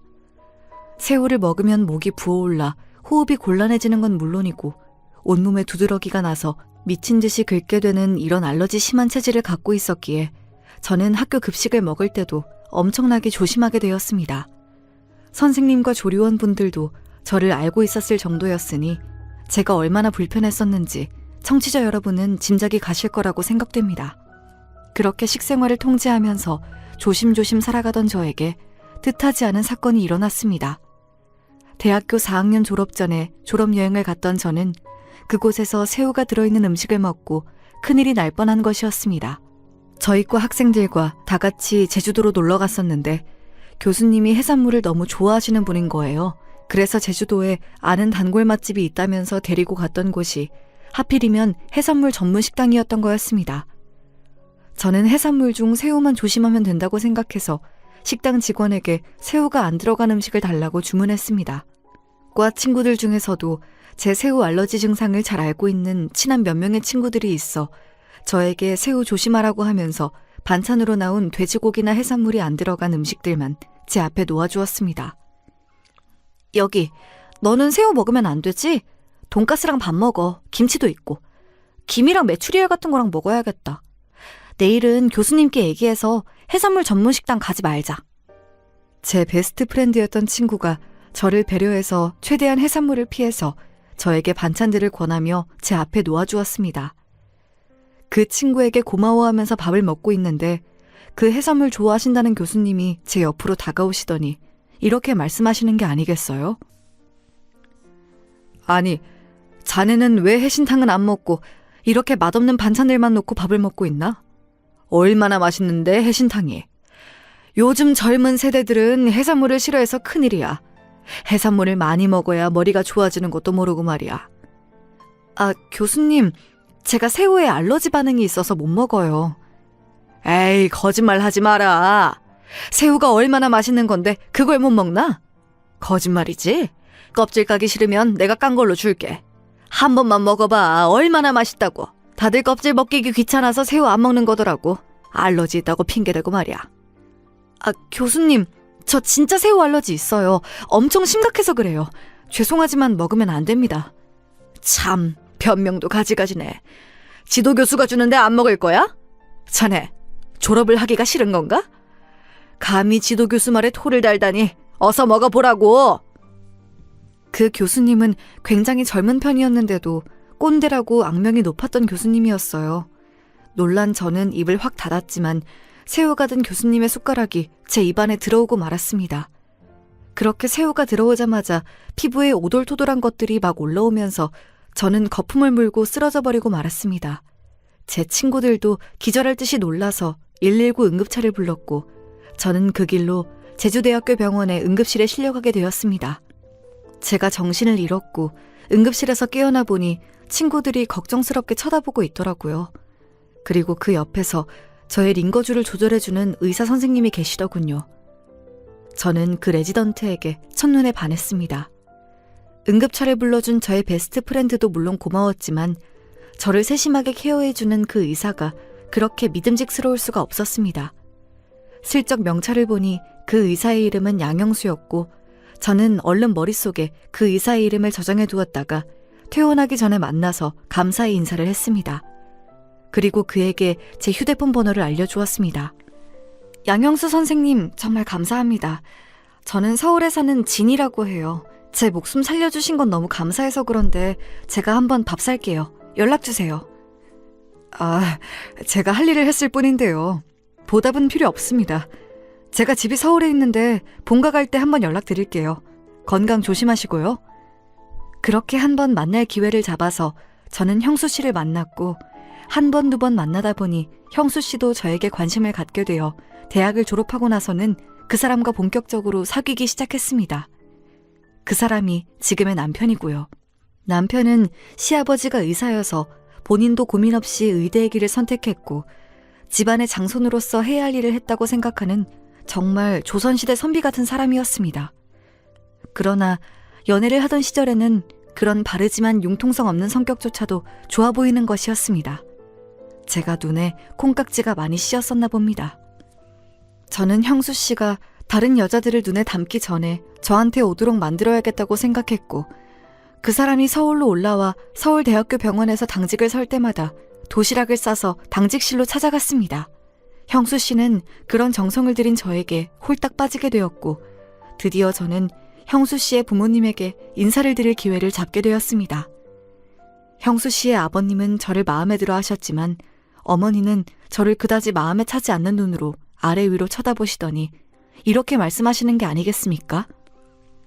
우리 형수가 좀 고생할 것 같은데.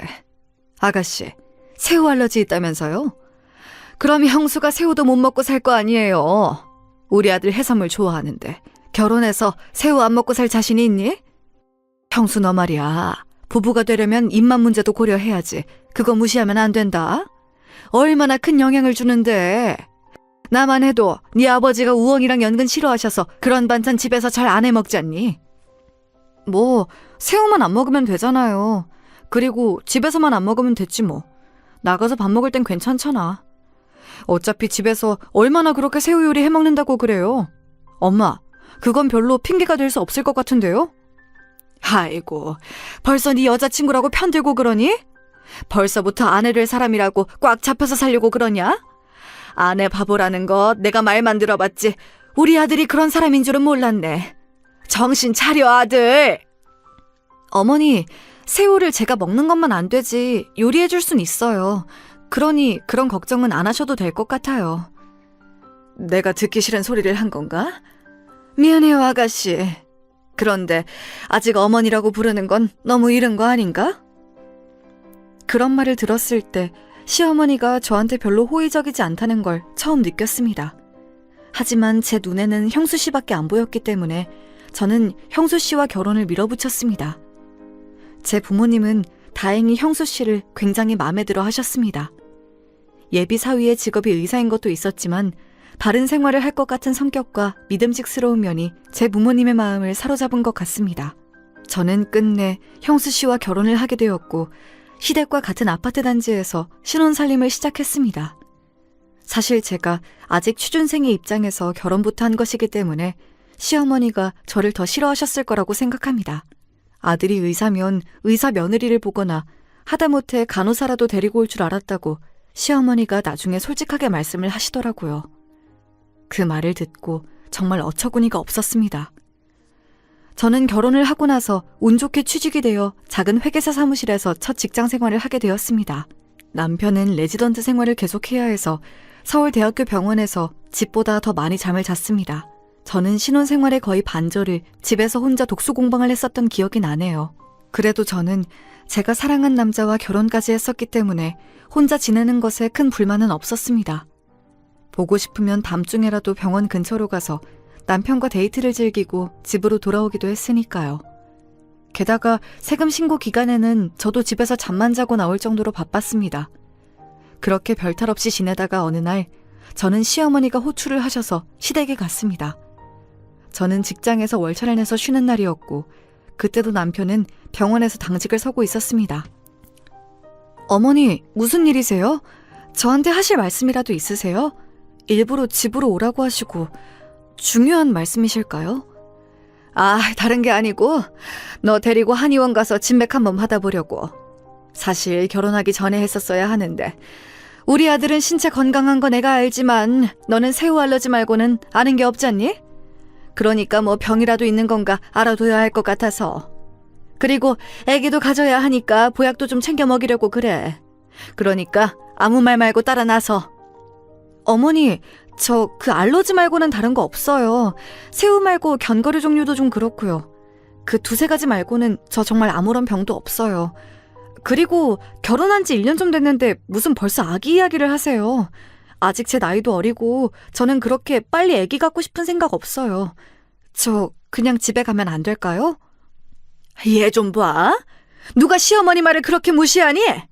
세상 어느 며느리가 너처럼 퇴바라진 애가 있는지 난 드라마에서나 봤다. 너 같은 앤 처음이야. 시어머니가 아니어도 어른이 말하면 그냥 네 하고 즉각 따라 나설 것이지 무슨 잔말이 그렇게 많아? 어머니는 너무 강경하게 한의원에 같이 가기를 종용하셨고 저는 어쩔 수 없이 그날의 월차를 한의원 가서 진맥하는 데에 다 써버려야 했습니다. 오랜만에 쉬는 날이고 저는 집에서 조용히 하고 싶은 걸 했으면 좋겠다는 생각이었는데 그날 하루를 다 망쳐버리고 말았습니다. 저는 어머니와 헤어지고 나서 집에 와서 혼자 화가 난 채로 술을 마셨습니다. 그러니 더 빨리 취하는 것이었습니다. 도대체 어머니는 무슨 생각하시는 거야? 지금이 조선시대도 아니고 내 생활인데 그것도 마음대로 못하나? 애기도 갖고 싶지도 않은데 무조건 임신을 전제로 노골적인 건강검진이라니. 참, 요즘 세상에 이게 무슨 시집살인 거야. 저는 술에 취한 채로 이렇게 투덜거렸습니다. 그러다 남편에게 이 사실을 말하고 시어머니 좀 말려달라고 부탁하려고 당직 서고 있는 남편에게 카톡을 했습니다. 형수 씨, 나야. 오늘 어머니가 같이 한의원 가자고 하셔서 정말 가기 싫었는데 갔다 왔어. 나 알러지 때문에 아무 약이나 먹으면 안 되는데 약도 잔뜩 지어주셨어. 자기가 어머니한테 다음부터 그러지 마시라고 말 좀 잘해주면 안 될까? 이렇게 카톡을 보내고 한참을 기다려도 남편은 답이 오지 않았습니다. 저는 답장 기다리다 지쳐서 12시가 지나기도 전에 씻지도 않고 잠들어 버렸습니다. 집안은 엉망진창으로 어지른 채로 말이죠. 다음날 당직을 다 서고 남편은 새벽에 집에 온 것 같았습니다. 그래도 제가 어젯밤에 어지른 거실과 해놓지 않았던 설거지며 과자 조각들은 깨끗하게 치워져 있었습니다. 저는 남편이 웬일인지 의아해하면서도 고마웠습니다. 평소에는 너무 피곤해서 집에 오면 겨우 씻고 잠만 자기 바쁜 사람이거든요. 저는 남편이 좋아하는 밥과 된장찌개를 끓이기 시작했습니다. 음식 냄새를 맡고 일어났던지 남편이 제 등 뒤로 다가오며 말했습니다. 당신 일어났네? 어젠 무슨 일 있었어? 집안이 당신답지 않게 많이 어질러져 있던데. 내가 들어오자마자 피곤했는데도 다 치워놨어. 나한테 고맙지? 어제 내가 보낸 카톡엔 왜 답장 안 해? 어제 그거 기다리다 잠들었는데 아직까지도 안 왔더라? 당신 설마 익십한 거야? 제가 남편을 흘겨보면서 말했더니 남편은 의문스러운 표정을 지었습니다. 카톡이라니 무슨 카톡? 나 받은 거 없는데? 정말 안 왔어. 이것 봐. 남편은 자기 휴대폰 카톡을 열어 보여주었습니다. 정말 저는 눈을 의심할 수밖에 없었습니다. 제가 어제 보낸 카톡이 전혀 흔적도 없이 사라져버린 거였습니다. 나 정말 보냈단 말이야. 내 쪽에 카톡에서 남아있단 말이야. 누가 당신 휴대폰을 만졌을 리는 없고 이게 무슨 일이지? 남편은 제가 다른 사람이 휴대폰을 만졌던 거 아니냐는 뉘앙스의 말을 하자 흠칫하더니 곧 말을 더듬으면서 얼버무리려고 하는 것이었습니다. 아니 누가 남의 폰을 만져? 그럴 리가 없잖아. 카톡에 장애가 와서 내 쪽으로는 안 왔나 보지 뭐. 그건 그렇고 어제 카톡으로 하려던 말이 뭔데? 오늘 나 쉬니까 저녁 때 어디 가서 맛있는 거나 먹을까? 은근슬쩍 넘어가려는 남편을 두고 저는 출근을 해야만 했습니다. 그때는 조금 의심을 하긴 했지만 설마 남편이 저에게 거짓말을 하리라고는 꿈에도 생각지 못했기에 저는 그런가 보다 하고 넘어갔었습니다. 그때 더 자세히 캐물었어야 하는 거였는데 그러지를 못했던 게 지금에서야 너무 후회가 됩니다. 조금만 더 일찍 알았더라면 저도 이런 고생까진 하지 않았을 텐데 말이에요. 시어머니는 손자가 그렇게도 보고 싶으셨는지 저한테 1년간 쉬지 않고 한약을 지어주셨습니다. 저는 처음 3개월은 그래도 참고 한약을 먹으려고 노력했습니다. 하지만 너무 쓰고 먹기 힘든 역한 맛은 결국 한약 먹기를 거부하게 만들었습니다. 저는 나중에는 어머니께 한약을 받아서는 몰래 싱크대에 버리고 있었습니다. 아이는 생기지 않았죠. 어머니는 계속 이상하다 하시면서도 쉽게 포기하지 않았습니다. 이상하구나. 이 정도면 애가 생길 법도 한데 이 집 한약이 참 잘 듣는다고 했었는데 왜 너한텐 효과가 없니? 글쎄요. 저도 아기 가지면 좋겠지만 안 생기는걸요. 어머니, 그리고 저 병원 오는 거 좀 거북해요. 한약 냄새 맡는 것도 그렇고 침 맞는 것도 무섭고요. 아유, 그렇게 참을성이 없어서 어쩌니? 약 먹는 것도 정성이야. 네가 그렇게 건성으로 약 먹기 싫어하니까 신령님이 아기 점지를 안 해주시는 거 아니야? 세상에 마시는 약이 어딨어? 네가 거부해서 몸이 약을 안 받아들이나 보다. 좀 쉬었다가 먹든지 해야지. 아휴, 요즘 젊은 것들은 참을성도 없고 자기밖에 모른다니까. 결국 저는 어머니의 성화를 뿌리치고 그 한약을 끊어버리는 데 성공했습니다. 그리고는 바로 산부인과에 가서 피임기구를 몸 안에 넣는 수술을 했습니다. 시어머니에게는 비밀로 하고 남편에게만 허락을 받았습니다. 남편 역시 그때는 제가 원하면 아기 가져도 늦지 않는다며 제 의견에 찬성을 해주었습니다. 아기는 제가 마음에서 이 결혼에 대해서 확신이 들 때 낳아도 늦지 않겠다고 생각했기 때문이었습니다. 지금 생각해보면 우리 부부 사이에 아기가 없었던 게 오히려 더 나았다는 생각이 들어 저는 그때의 선택도 잘했다고 생각합니다. 만약 남편과의 사이에 애가 있었다면 지금 일어나는 일들도 저는 더 견디기 어려웠을 거고 이 사람과 쉽게 헤어지지도 못했을 것이니까요. 그렇게 5년의 시간이 흘렀습니다. 저는 회계사 사무실 일도 익숙해지고 더 공부를 해서 저도 회계사가 되려고 자격증 공부를 시작했습니다. 남편도 레지던트를 마치고 전문의가 되었고요. 둘만 살다 보니 돈 쓸 일도 없어서 저희는 집을 사고도 저금이 많이 남아 있었습니다. 그래서 1년에 열흘 이상은 꼭 해외여행을 가며 둘이서 살아도 별 불만 없이 알콩달콩 살고 있었습니다. 시어머니의 간섭만 없으면 말이죠. 어머니는 그 후로도 저희 부부에게 손주 재촉을 하면서 그 외에도 한약방을 몇 군데 더 다니고 무슨 용하다는 무당에게도 데리고 가려고 하셨습니다. 하지만 저는 약은 참을 수 있어도 무당집은 절대 같이 못 간다고 어머니께 고집을 부렸습니다. 저는 모태신앙을 가진 교인이었고 친정 부모님도 독실한 기독교 신자셨거든요. 시어머니는 기독교 집안의 사람들도 그 무당에게 점을 보러 잘 다닌다고 하시면서 저를 설득해보려고 많이 회유하셨지만 저는 그 문제만큼은 양보할 수 없었습니다. 아니, 이 집 무당이 정말 용하다니까. 언제 악에 들어서는지도 잘 맞추고. 그러니까 한 번만 가자. 내가 너 잘 되라고 그러지 시어머니 좋으라고 그러니? 어머니, 죄송한데요. 저 그런 데는 못 가요. 제가 기독교 신자여서 그러니 그 부분은 이해 좀 해주세요. 부탁드릴게요.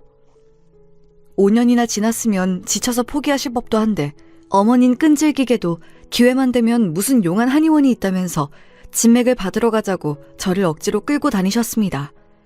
그때마다 저는 어머니께 한약을 받아 싱크대에 버렸습니다. 전혀 먹고 싶은 마음도 안 들었고 아기를 갖고 싶은 생각도 없었으니까요. 남편은 대학병원에서 의사로 재직하면서 여전히 한 달에 반 정도는 집에 안 들어오는 생활을 했습니다. 저는 시간이 많이 남는데 남편은 전문의가 되었어도 바쁜 것에 변함이 없으니 저희 부부의 예전에 돈독했던 사이에 조금씩 균열이 가기 시작했습니다. 지방에 있는 대학병원에 협진을 간다면서 가기도 하고 학회가 지방에서 몇 날 며칠을 한다면서 집에 들어오지 않는 시간이 많아짐에 따라 저는 남편이 없는 생활에 점차 더 익숙해져 갔고 우리는 같은 집만 공유하는 사이처럼 되어갔습니다. 저는 깨닫지 못했지만 남편은 꽤 오래 전부터 바람을 피우고 있었던 것이었습니다. 대학병원 의사가 지방 출장이라니 조금 이상하다는 생각은 가지고 있었지만 저는 그쪽 분야를 잘 모르니까 남편에게 대놓고 물어보지도 못했습니다. 남편의 부재는 처음엔 1박 2일이었다가 이제는 일주일이 되고 심하면 보름씩 집에 안 들어오는 날도 많아졌습니다. 저는 남편이 이렇게 잦은 외박과 출장을 다닐 때마다 부쩍 외로움을 느끼게 되었습니다. 다른 건 다 참을만 했지만 집안에서의 남편의 부재는 저를 지치게 만들었습니다. 그래서 남편이 집에 안 들어올 때마다 저는 신경이 날카로워져서 화난 상태로 전화를 했었던 것입니다. 당신 또 늦어? 오늘은 또 무슨 일 때문에 그래? 미안하지만 먼저 자. 나 오늘 못 들어가. 병원이 비상이야. 수술이 몇 건 더 있어서. 정말 수술 때문에 늦는 거야? 혹시 딴짓하는 거 아니지? 바빠 죽겠는데 당신까지 그럴 거야? 그런 이상한 소리 할 거면 끊을게. 잘 자. 제가 이런 의심스러운 투로 말을 꺼내자마자 남편이 버럭 화를 내는 것이었습니다. 예전부터 제가 남편의 행적을 의심하는 듯한 말을 하면 과하다 싶을 정도로 화를 내거나 못 들은 척하고 말을 다른 식으로 돌리기를 반복해왔습니다. 저는 남편이 화를 내면서 전화를 끊어버릴 때마다 서러움에 눈물이 났습니다. 남들이 들으면 호강에 겨운 소리라고 할지도 모르겠지만 돈이 아무리 많으면 뭘 하나요?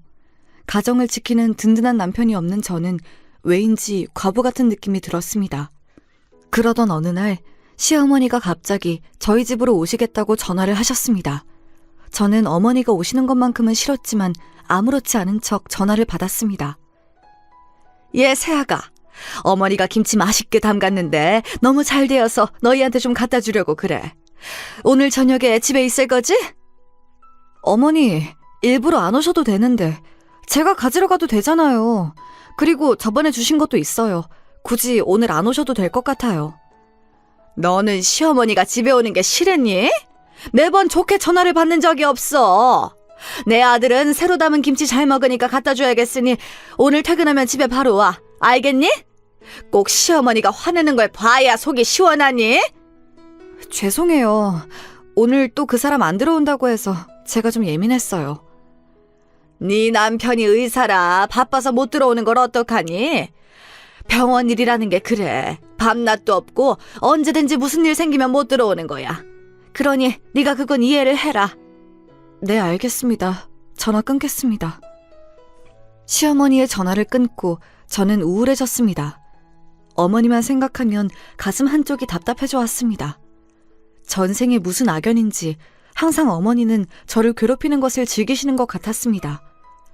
잊을만 하면 결혼한 지 7년이 지난 아직도 손주 타령하시면서 애 못 낳는 저한테 책임이 있다고 말씀하시고 저 때문에 남편이 집에 자주 안 들어오는 것처럼 말씀하셨습니다.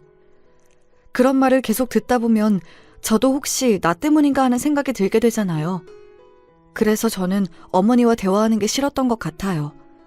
어머닌 그렇게 저를 조금씩 가스라이팅하고 계셨던 것 같습니다. 저녁에 집에 오신 시어머니는 저에게 밥을 먹고 가겠다고 말씀을 하셨습니다. 저는 체할까봐 어머니와 같이 무엇도 먹고 싶지 않았지만 부랴부랴 있는 반찬으로 저녁을 차렸습니다.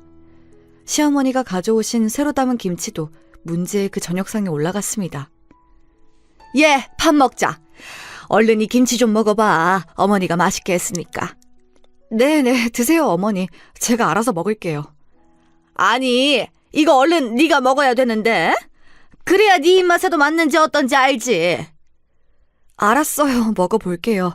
그러니까 어머니 먼저 얼른 드세요. 어머니의 강권에 못 이겨 저는 김치를 입에 넣었습니다. 그런데 김치를 먹자마자 입안이 부어오르고 온몸이 간질거리는 것이었습니다. 저는 깜짝 놀라서 어머니께 간청을 했습니다. 어머니, 이 김치에 뭐 들어갔어요? 혹시 새우 좀 넣으셨어요? 저 새우 알러지 있어요. 어서 응급차 좀 불러주세요. 이상하네. 새우젓 안 넣었는데. 혹시 너 어머니한테 거짓말 하는 거 아니니? 어머니는 뻔뻔하게도 식탁에서 떨고 있는 저를 가만히 내려다보면서 거짓말을 하시는 것이었습니다. 음식에 조금만 들어있어도 새우 알러지는 금방 몸에 나타나고 목숨을 잃을 위험까지 있어서 저한테는 새우는 절대 먹으면 안 되는 음식이었기에 어머니가 아무런 조치를 취하지 않자 마지막 힘을 다해서 휴대폰 긴급전화 기능으로 119를 불러놓고 나서 저는 정신을 잃었습니다. 저는 병원 응급실에서 정신을 가까스로 차렸습니다. 깨어나 보니 저의 친정엄마가 제 손을 꼭 잡고 기도를 하고 계셨습니다. 제가 눈을 뜨자 어머니는 울먹이면서 저한테 물었습니다. 진이야, 어찌된 일이니? 네가 새우를 먹다니 이게 무슨 일이니? 너 시어머니에게 미움받고 살았던 거니? 네 시어머니가 가져온 김치에 글쎄 새우가루 성분이 검출되었단다. 아무리 그래도 그렇지 새우 먹으면 죽을 수도 있는 너한테 이런 짓을 하다니. 그 여자 살인미수로 고발해버려야 하는 거 아니니? 내 이 나쁜 년에게 콩밥을 꼭 먹이고 말 거야. 친정엄마는 눈물을 흘리면서 자초지종을 말씀해 주셨습니다. 시어머니가 가지고 온 김치에는 새우가루가 들어있었고 그걸 숨기기 위해서 간을 세게 해서 제가 맛을 모르도록 했던 거였습니다. 사정을 알게 되자 저는 온몸에 소름이 쭉 끼쳤습니다. 시어머니가 아무리 제가 미웠다 하더라도 이런 식으로 저를 죽이려고 할 줄은 상상도 못했었거든요. 그런데 도대체 무슨 이유로 시어머니는 저에게 새우가루를 먹이려고 했을까요? 아무리 생각해도 이유를 알 수가 없었습니다. 아버지도 제가 깨어났다는 소식을 듣고 제 병실로 찾아오셨습니다. 그런데 제가 이런 일을 당하고 있을 때에도 남편이란 사람은 나타나지도 않았습니다. 결혼 전에는 그가 목숨을 구해주어서 믿음직한 그의 모습에 반했었는데 결혼한 지 8년이 되자 이 사람은 내가 무슨 일을 당하든 관심도 없구나 하고 생각이 들자 저는 병상에 누워 서러움의 눈물을 흘렸습니다. 저의 부모님은 제가 눈물을 흘리자 어쩔 줄을 몰라 저를 위로하시기 시작했습니다.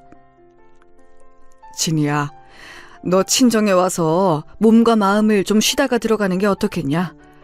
이참에 엄마가 해준 밥도 좀 먹고 이런 일이 있어 음식 조심도 해야 하니 양서방도 네가 친정 갔다고 뭐라고 못할 거 아니냐.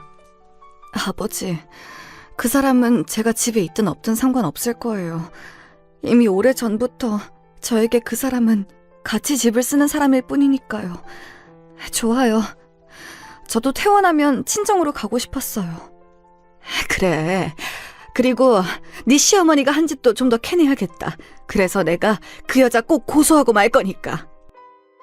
어머니는 엄청 화가 나셨는지 시어머니가 꼭 벌을 받게 할 거라고 몇 번씩 입술을 악물며 말씀하셨습니다. 그리고 그 계획은 갈수록 구체성을 띄어갔습니다. 어머니의 사촌 동생 중에 경찰로 재직하다가 퇴직한 분이 계시다고 하면서 그분에게 부탁하여 제 사건을 수사해달라고 부탁하셨다고 하더라고요. 어머니의 사촌 동생은 경찰 후배에게 부탁하셨고 그분은 시어머니와 남편에게 미행을 붙이셨다고 했습니다. 그런데 제가 친정에 가 있는 동안 시어머니는 병원 근처의 한 아파트에 자주 드나드는 것을 목격했다고 하더라고요. 그 아파트를 조사해보니 남편의 명의로 되어 있었다고 했습니다. 저는 그 말을 듣고 너무나 놀랐습니다. 그 집은 제가 아는 집이었기 때문입니다. 남편이 레지던트였던 시절에 그 집에 몇 번 가본 적이 있었는데 거기는 남편과 같은 과 여자 레지던트가 임시로 빌려서 살고 있던 곳이었습니다. 그 레지던트는 의대 시절부터 남편과 친했다고 하면서 저에게도 스스럼 없이 친구가 되자고 한 여자였습니다. 그때 당시에는 그 여자가 남편과 바람을 피울 거라고는 생각도 못했기 때문에 저는 그 여자와 기꺼이 친구가 되기로 했습니다. 저보다 3살 위인 남편과 같은 나이였기 때문에 저는 그 여자를 언니라고 부르며 신혼 초에는 잘 따르고 남편과 같이 만나 술을 마시고 놀던 사이였습니다. 그러다가 남편과 그 여자가 바빠져서 저와는 자연스럽게 사이가 멀어지게 되었고 두 사람이 나누는 의학 용어들이 가득한 대화에 저는 전혀 끼지 못했었기 때문이기도 했습니다. 점점 그 여자가 불편해지기 시작했습니다. 사실 남편을 바라보는 그 여자의 눈에서 스치듯 지나는 욕망을 읽어낸 적도 있어서 저는 그 두 사람이 그런 사이라는 것을 어렴풋이 눈치챘을지도 모르지만 그것만큼은 믿고 싶지 않았던 것입니다. 나중에 알게 된 이야기지만 예전에 제가 보냈던 카톡 역시 그 여자가 남편 몰래 남편의 핸드폰을 보고 지워버렸다고 하더라고요. 그렇게 미행을 붙인 경찰들이 가져다준 결과들은 남편과 이혼 소송을 내기에 충분한 사건이었습니다. 그리고 그 여자에게도 상간녀 위자료 소송을 걸었습니다. 확실히 그 여자와 남편의 불륜 관계가 오래되었고 그 사실을 알게 된 것이 최근이라면 남편의 상간녀에게도 위자료를 받을 수 있다고 이혼 전문 변호사가 말했기 때문이었습니다. 그 사실을 다 알고 난 뒤 저는 남편과 시댁에 완전히 정남이가 떨어졌습니다. 저는 몸이 회복되고 나서 아무도 없는 집에 들어가 화풀이로 닥치는 대로 그릇이며 병들을 깨부쉈고 남편이 나중에 집에 오면 놀라기를 바라며 남편과 저의 행복한 순간이 들어있었던 결혼 사진이 든 액자를 산산히 깨뜨려 버렸습니다.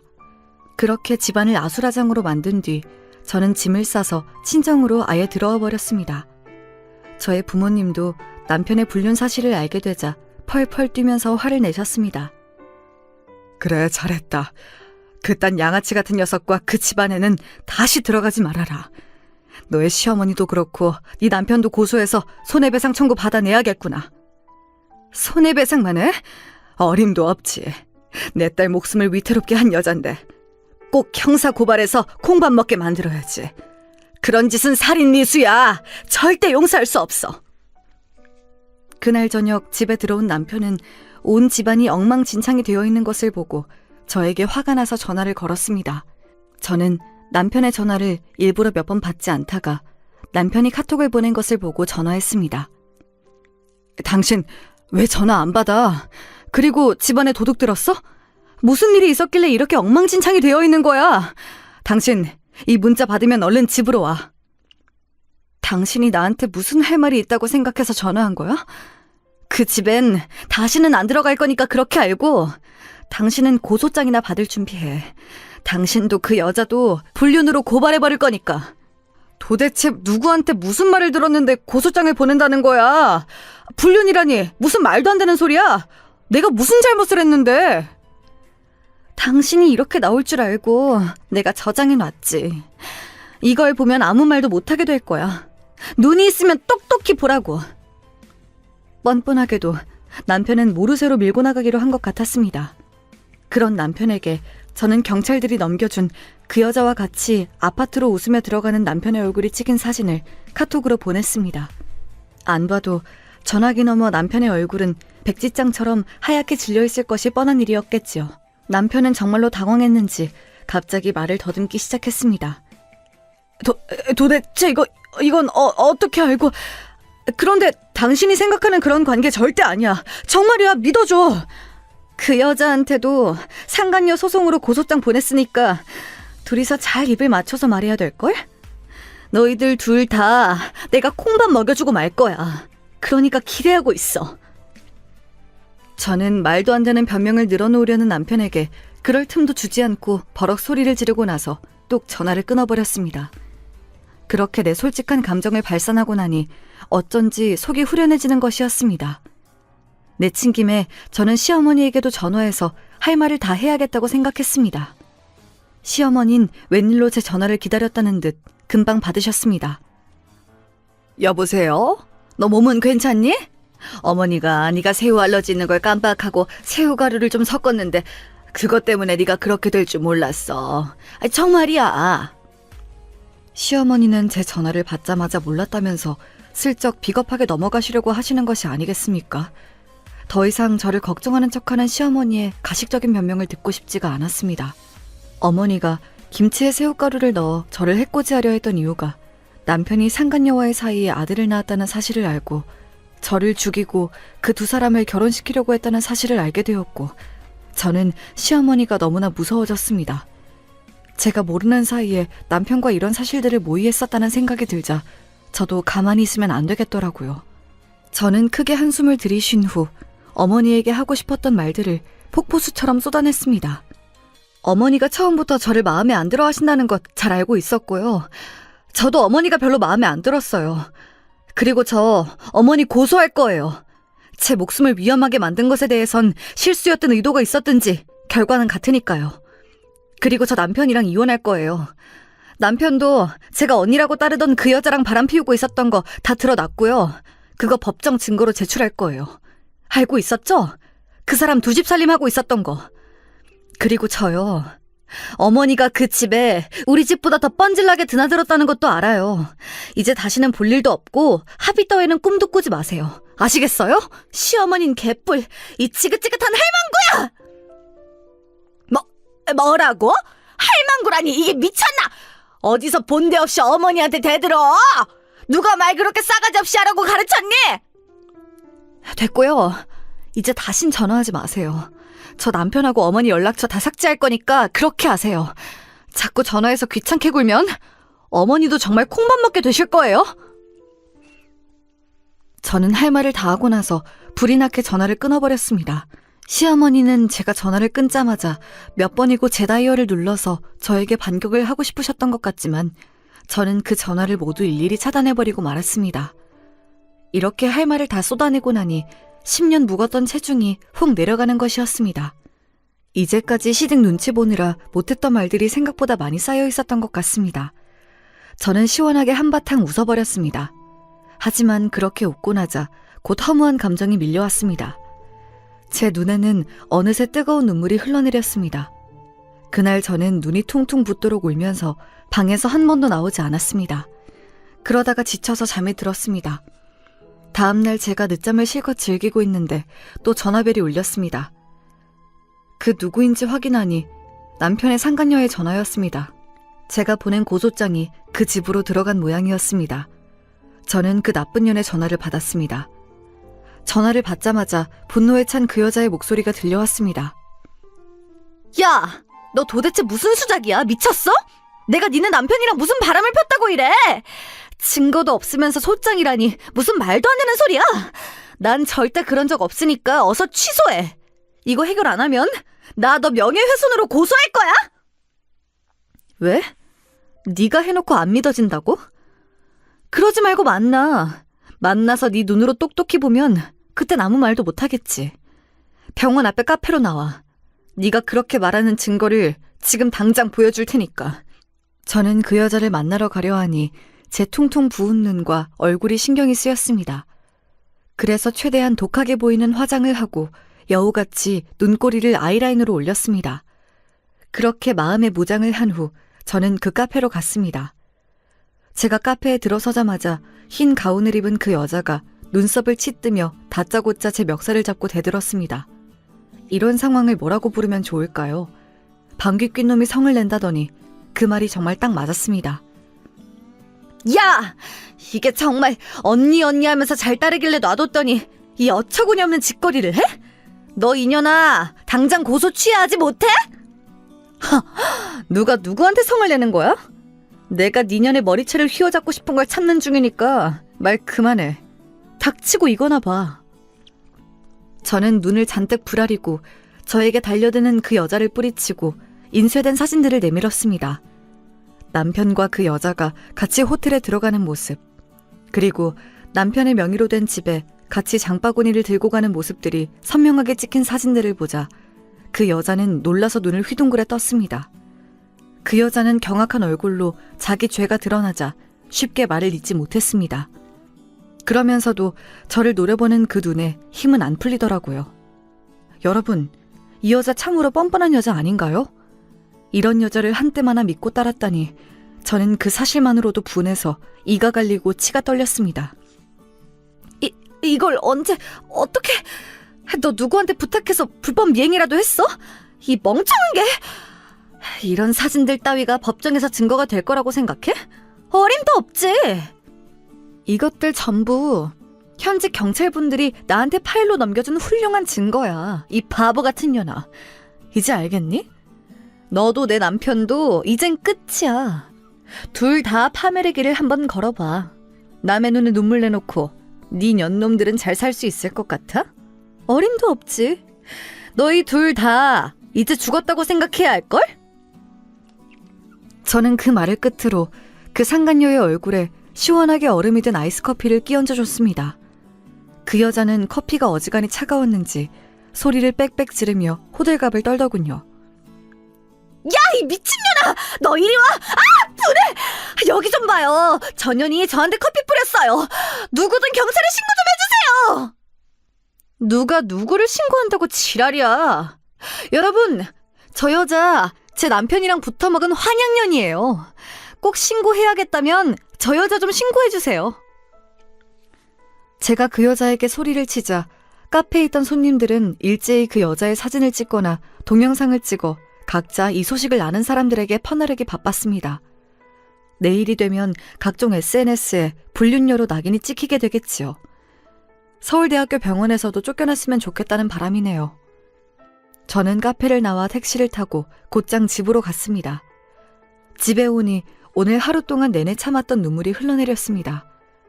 저를 그렇게 긴 세월 동안 속이고 두 집 살림을 한 남편에게 괘씸한 마음이 들었고 그 사실을 왜 빨리 눈치채지 못했을까 제 자신의 한심함에 화가 났습니다. 이제는 그 집안에서 어떻게 나오든지 간에 제 이혼하겠다는 결심은 흔들림이 없었습니다. 저는 현재 남편과의 이혼 소송을 하고 있습니다. 그리고 그 얄미운 남편의 상간녀에게는 위자료 청구 소송을 했고요. 불륜의 기간이 길면 최대 1억까지 위자료를 청구할 수 있다고 제 이혼 변호사가 말하더라고요. 그 말을 듣고 저는 망설임 없이 최고 금액으로 해달라고 말했습니다. 저를 8년간 속이고 뻔뻔하게 그 두 사람은 부정의 증거까지 만들어 놓았던 모양이에요. 아직 호적에 올리지 않은 2살짜리 아들이 있다고 하더라고요. 그런 어이없는 사실까지 알게 되자 저는 남편에 대한 미련이 조금도 남지 않게 되었습니다. 생각해보세요. 어느 정신 나간 여자가 불륜까지 해서 애를 낳은 남자를 용서하고 다시 살림을 살 수가 있겠습니까? 또한 그와 별개로 제 친정어머니는 시어머니를 형사고발했습니다. 새우 알러지가 있는 사람에게 몰래 새우를 먹였다는 죄목으로 시어머니는 벌금 1,000만 원을 선고받았습니다. 제 시어머니가 그런 솜방망이 같은 법원 판결에 만족하실 리가 없었지만 저는 더 이상 그 집안 사람들과 엮이지 말자고 친정엄마를 설득해 그 정도로 끝내자고 했습니다. 남편은 저와의 이혼 소송이 걸리자 병원 내에 소문이 나서 더 이상 서울대병원에서 일을 할 수 없게 되어 자진해서 사직서를 냈다고 합니다. 그리고 그 여자와는 결혼은 안 하고 사실혼 관계로 둘이 살고 있고요. 시아버지 역시 병원장에서 은퇴를 하시고 개인 병원을 차렸다고 하시더군요. 명망 있는 교수 자리는 이제 물 건너갔고 불륜 행각으로 불명예 퇴직을 하게 된 남편의 상간녀 역시 서울 외곽의 다른 병원으로 자리를 옮겼다고 하더라고요. 불륜 커플의 최후에 알맞은 결말이지요. 다른 사람은 몰라도 남편의 상간녀만은 제가 원하는 대로 망하게 되어서 제 속이 다 시원하더라고요. 시어머니와 남편과의 소송이 한창 진행되고 있던 어느 날 저의 친정집으로 갑자기 시아버지가 불쑥 찾아오셨습니다. 아버님은 이 모든 사실을 전혀 모르고 계셨기 때문에 저는 아버님께는 아무 악감정이 없다고 말씀드렸습니다. 그러나 시아버지는 제 손을 잡고 미안한 마음을 내비치셨습니다. 평소에 그렇게 위험 있던 모습을 보이던 시아버지는 이제 제게 작고 초라한 노인의 모습으로밖에는 보이지 않았습니다. 인간적으로는 참 불쌍한 모습이었습니다. 아가, 그동안 미안했다. 내가 네 시어머니 속셈도 네 남편의 못된 행실도 전혀 모르고 있었구나. 내가 제일 잘못했다. 내 집안일인데 내가 너무 무심했었던 것 같구나. 우리 집안과 네가 인연이 아니어서 아쉽지만 용서해달란 말은 안 하겠다. 제발 빨리 잊어버리고 새 출발했으면 한다. 이 못난 시아버지를 용서하거라. 아버님은 아무 잘못 없으시잖아요. 그만 가세요. 이젠 다시 안 만났으면 좋겠습니다. 아니다. 네 친정 엄마께도 용서를 빌어야지. 어머니는 어디 계시니? 내가 사과드리러 왔다고 말씀 좀 드려주렴. 시아버지는 저희 엄마가 안방을 나와 거실에 들어서자 갑자기 무릎을 꿇으시는 것이 아니겠습니까? 저는 깜짝 놀라 아버님의 팔을 잡았지만 아버님은 저를 뿌리치고 제 어머니에게 고개를 숙여 사과하셨습니다. 저희 집안 사람들이 대개 따님에게 폐를 많이 끼쳤습니다. 차마 용서는 안 되시겠지만 저를 봐서라도 빨리 잊으시고 새아기는 빨리 새 사람을 만나길 바랍니다. 정말 죄송합니다. 모든 게 명백히 사돈의 잘못은 아니지만 사부인이나 아드님에게 관심이라도 좀 가져주셨으면 이런 일도 없었을 텐데요. 안타깝습니다. 사과는 받겠습니다. 다신 오지 마세요. 아버님은 고개를 숙인 채 한참을 말을 잇지 못하셨습니다. 그러다가 눈물을 닦고 일어나서 조용히 우리 집을 나가셨습니다. 저 양반에겐 안 된 일이지만 네 시어머니는 절대 용서할 수가 없어. 나는 네 시어머니한테 꼭 벌금 받아낼 거야. 그러니 너도 마음 약하게 먹지 마. 알겠니? 그래요. 저도 시어머니한텐 용서하고 싶은 마음이 안 들어요. 이혼 소송이 다 마무리되고 나면 저는 유럽으로 한 달간 길게 여행을 다녀오려고 합니다. 시댁의 눈치도 안 보고 어머니의 지긋지긋한 손주 타령에서도 벗어난 지금 저는 너무너무 홀가분하고 행복합니다. 남편의 외도가 아니었더라도 저희 부부는 어차피 사랑이 식어 결국 이혼을 하게 될 수순이었던 것 같습니다. 여러분, 여자는 자기를 더 좋아해주는 남자를 만나야 행복한 것 같습니다. 저는 그 사실을 이제야 깨닫게 되었습니다. 제게 만약 다음 인연이 있다면 제 소원은 저를 2배 이상 좋아해주는 남자를 만나는 것입니다. 물론 저도 그 사람을 당연히 사랑하겠지만 말이죠. 하지만 당분간은 남자도 만나고 싶지 않고 그냥 혼자가 된 나를 오롯이 돌아보는 여행을 하고 싶습니다. 여러분, 제 이야기 어떠셨나요? 오늘 제가 해드린 이야기를 잘 참고하셔서 앞으로 여러분도 이성을 만날 때 온전히 자기 자신만 사랑해주는 사람을 만나세요. 그리고 가족이라고 다 마음 놓고 믿으시면 안 됩니다. 자기 몸은 자기가 지켜야죠. 저는 이번 사건을 겪으면서 더욱더 식생활을 조심해야겠다고 생각했고 정기적으로 병원 검진도 받으려고 합니다. 앞으로는 사람을 만날 때도 신중을 기할 것이고 제 알러지 체질도 다 인정해주고 같이 신경 써주는 남자를 만났으면 좋겠습니다. 저의 이야기는 여기까지입니다. 여러분, 항상 건강하시고 행복하시길 바랍니다. 그럼 안녕히 계세요.